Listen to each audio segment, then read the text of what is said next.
Hello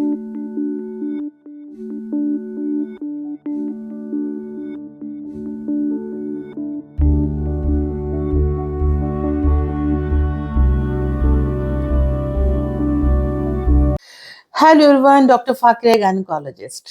इंडोमेट्रियोसिस के series में आपको फिर से मैं बहुत सारी बातें बताने वाली हूँ। और सबसे ज्यादा जो इम्पोर्टेंट कॉम्प्लिकेशंस होता है जो कि इनफर्टिलिटी, यानी कि इंडोमेट्रियोसिस की वजह से आपकी प्रेगनेंसी नहीं आती है। बहुत लोगों की आ जाती है, बहुत लोगों की नहीं आती है। तो प्रेजेंट सिनारियो इन इंडोमेट्रियोसिस, मुझे किस तरह के पेशेंट्स आते हैं। एक तो होते हैं कि बहुत सारे जो पेशेंट्स होते हैं जो कि लेट कमर्स होते हैं। लेट कमर्स यानी कि उनकी एक मोटी सी फाइल हो जाती है। बहुत डॉक्टर्स की विजिट करते करते फाइनली जब वो मेरे पास आते हैं, बहुत सारी ट्रीटमेंट्स हो चुकी होती है।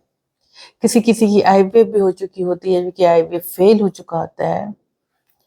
कुछ लोगों की लैप्रोस्कोपी भी हो जाती है और इसमें पता चलता है कि एडवांस स्टेज ऑफ एंडोमेट्रियोसिस है। एएमएच यानी कि ओवेरियन रिजर्व जिनका काफी कम रहता है, और आईवीएफ में उनको बताया जाता है कि आपको खुद के अंडे से प्रेगनेंसी आने में दिक्कत होगी, चांसेस ऑफ सक्सेस काफी कम होगा, इसलिए go for the donor egg IVF, यानी कि दूसरे के अंडे से प्रेगनेंसी की आपको कोशिश करनी पड़ेगी। और जो कि मैक्सिमम लोगों को ये चीज पसंद नहीं होती है। इस दौरान इस सफर में ये होता है कि उनकी उम्र भी ज्यादा होने लगती है, मे बी 37, 38, 40। अब उसमें बताइए कि मैं क्या कर सकती हूँ उनके लिए।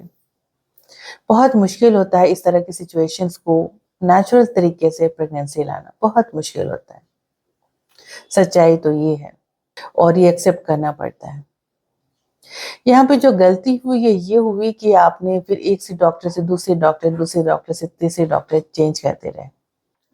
थिंग इज दैट कि शुरुआत में भी जैसे कि पेशेंट्स आती हैं, तो एकदम शुरुआत में भी जब मुझे लगता है कि it can be a case of endometriosis, अगर ट्यूब्स ओपन है, हम लोग दो ही टेस्ट कराते हैं, ट्यूब्स के टेस्ट कराते हैं और एएमएच कराते हैं, और एएफसी दैट इज एंट्रोफोलिकल काउंट, जिससे पता चलता है कि आपकी ओवेरियन रिजर्व कैसी है। तब हम लोग डिसाइड करते हैं कि नेचुरल तरीके से प्रेगनेंसी आ सकती है कि नहीं आ सकती है, या तो आपको आईवीएफ के लिए जाना होगा। अगर आपकी इमेज बहुत अच्छी नहीं है, ट्यूब्स ब्लॉक्ड है और आपने नेचुरल तरीके से 6 महीने तक कोशिश कर लिया, इन दैट सिचुएशन ऑप्शन दो हो जाते हैं कि अगर ट्यूब खुला है तो आईयूआई के लिए जाएं, आईयूआई में भी सक्सेस काफी कम होते हैं, तो फिर डायरेक्ट आईवीएफ की तरफ। अब क्या होता है कि आप फिर एक दूसरे, जैसे हमने बता दिया आपको, फिर आप जाओगे दूसरे डॉक्टर के पास, फिर एक नए ट्रीटमेंट स्टार्ट करेंगे, कोशिश करेंगे।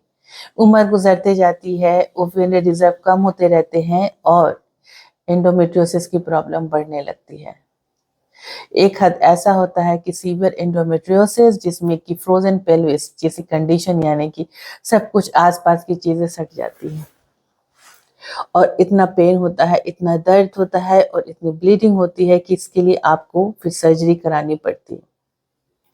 कुछ लोग तो ऐसे भी आते हैं कि डॉक्टर और मुझे बच्चा नहीं चाहिए, उम्र भी 38, 39 हो गई है, मुझे पेन रिलीफ करा दीजिए। लैप्रोस्कोपी करना बहुत मुश्किल होता है सब कंडीशंस में। ओपन केस भी करना, पेट काट के भी बहुत डिफिकल्ट सर्जरीज होती है। कहीं ना कहीं इन ऑपरेशन से आपकी लाइफ का भी काफी रिस्क रहता है और एक्सपर्ट सर्जन के हाथ में ही आपकी ऑपरेशन करानी होती है। तो ये रही ये कोर्स जो कि मुझे दिख रहा है काफी पेशेंट्स का। तो मैं ये बताना चाहूंगी कि आप प्लीज इनिशियल टाइम में जनरल गायनेक को दिखा ले, लेकिन आपका जो फाइनल जो सॉल्यूशंस है आईवीएफ स्पेशलिस्ट के पास ही होगा। अब रही बात सक्सेस की, लेकिन एक आईवीएफ में अगर सक्सेस नहीं होता है तो सेकंड टाइम भी कराना पड़ता है। अगर आपके एम्ब्रियोज अच्छे बने हैं तो चांसेस आपको फिर से दोबारा एम्ब्रियो ट्रांसफर हो जाती है और प्रेगनेंसी के चांसेस आ जाते हैं। लेकिन एंडोमेट्रियोसिस जहाँ पे एमएच काफी कम है और ऐसे सिचुएशन में नेचुरल कंसेप्शन के चांसेस काफी कम हो जाते हैं, और ऐसे में फिर डोनर आईवीएफ ही ऑप्शंस रहता है। और बहुत लोगों को डोनर एग से आईवीएफ वो पसंद नहीं आता है, इट्स नॉट एक्सेप्टेबल। तो ये रही एडवांस केस ऑफ एंडोमेट्रियोसिस की कहानी जो कि जिंदगी गुजर जाती है. It is a really sad story.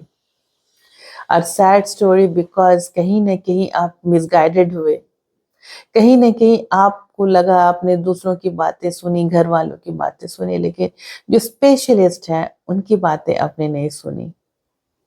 आपने ट्रीटमेंट इधर से उधर करवाया लेकिन एक सही रास्ते पे आप नहीं गए. उम्र गुजरना, लो एएमएच, एडवांस एंडोमेट्रियोसिस, ये तीनों कंडीशंस एंडोमेट्रियोसिस की जो है प्रेगनेंसी के लिए बहुत डिफिकल्ट है. गौर कीजिएगा और please consult in early stages.